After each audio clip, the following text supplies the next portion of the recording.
The history and heritage of Rochester Cathedral is boasted in its stunning architecture. Its walls hum with the prayer of thousands of years. Join me on my walk through the pages of history in this beautiful building.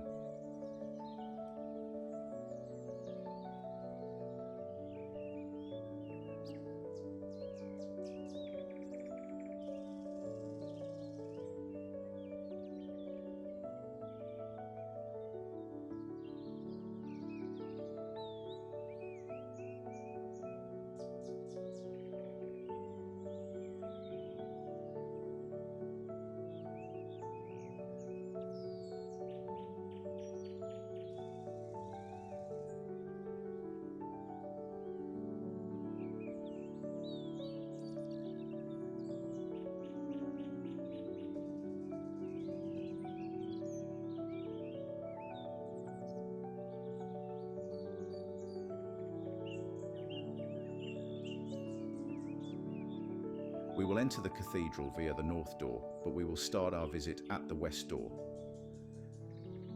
The two statues flanking the great west doors represent the cathedral's dual patronage in the mid-12th century.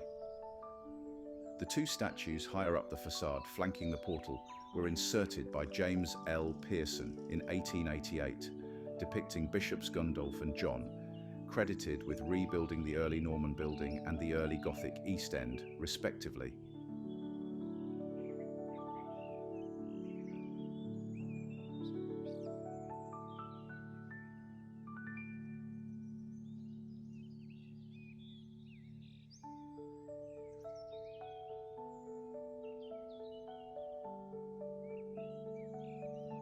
Rochester can claim to be the second oldest cathedral in England after Canterbury.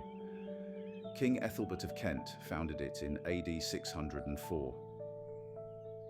The cathedral was personally consecrated by St. Augustine and dedicated to St. Andrew, the patron saint of monasteries.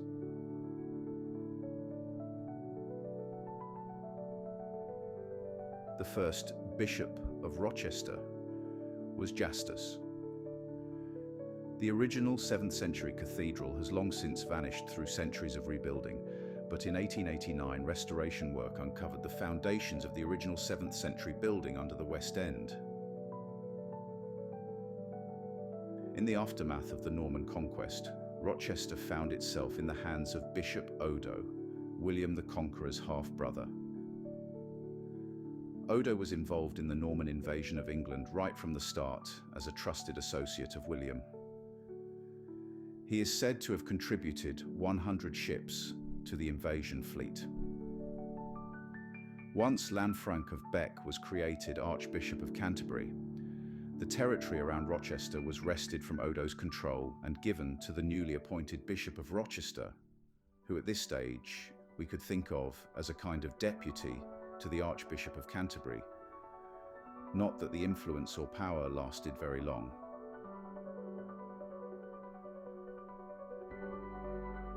In 1075, at Lanfranc's instigation, King William I agreed to the appointment of Gundolf as Bishop of Rochester, and Gundolf was consecrated on the 19th of March 1077. Earlier that year, Lanfranc had recovered much of the lands once belonging to St. Andrew's Church at Rochester from the king's half-brother Odo, and when Gundolf was enthroned, Lanfranc endowed much of this property back to the church.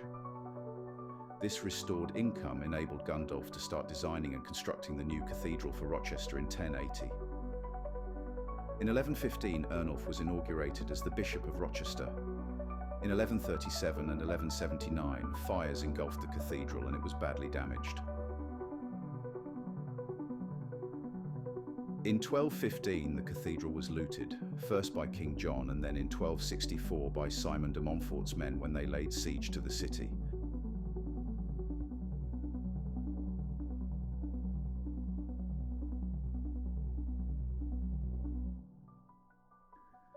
It is traditionally thought that King Henry VIII met Anne of Cleves in the cloisters of Rochester Cathedral. Unfortunately, in the 1800s, Rochester had become one of the poorest dioceses in the country. Again, it was robbed of its treasures by unruly soldiers.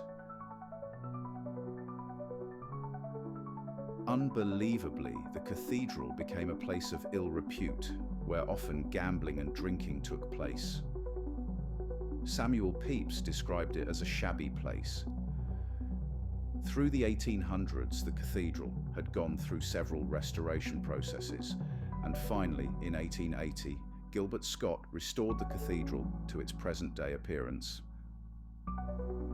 In 1201, a pilgrim was murdered outside the cathedral and was raised to a saint and known as Saint William of Perth.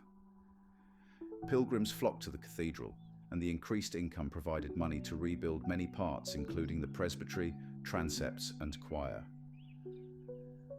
The original tower that Gundolf constructed was in poor condition and reduced in height.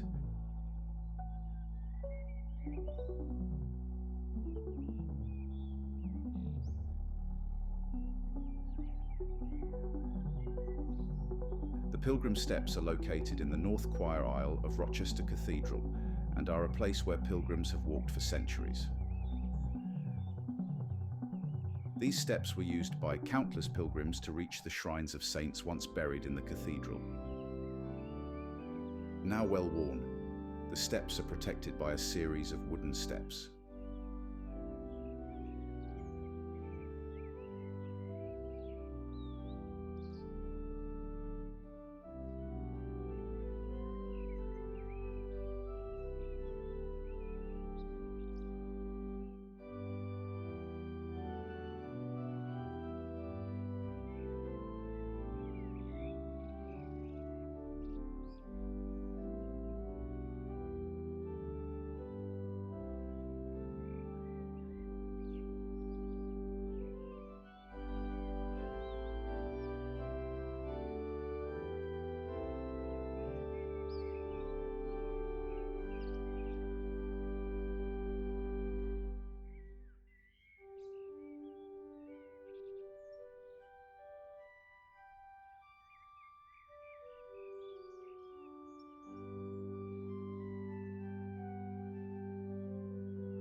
The choir screen was decorated with the current statues by J. Loughborough Pearson.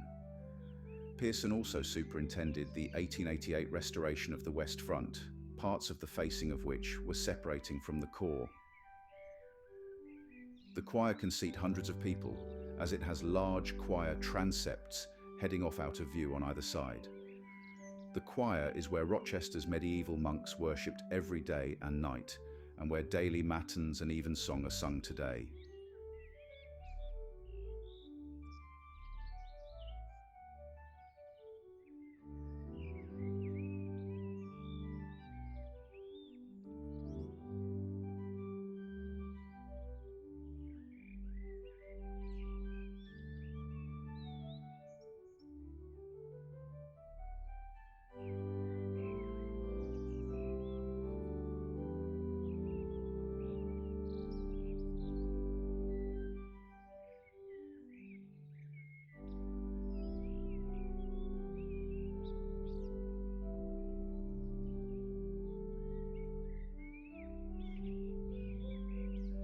In the sanctuary, where the high altar is located, there are beautiful floor tiles which were redone in the 1870s, but based on a medieval design.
The cloister was at the heart of the monastery, and its outlines can be followed in the cloister garth. The eastern part was formed by Bishop Ernulf's chapter house and dormitory, of which now only the western wall survives. The south of the cloister was the refectory, the work of Prior Helius in about 1215. The lower part of the wall remains and is of massive construction.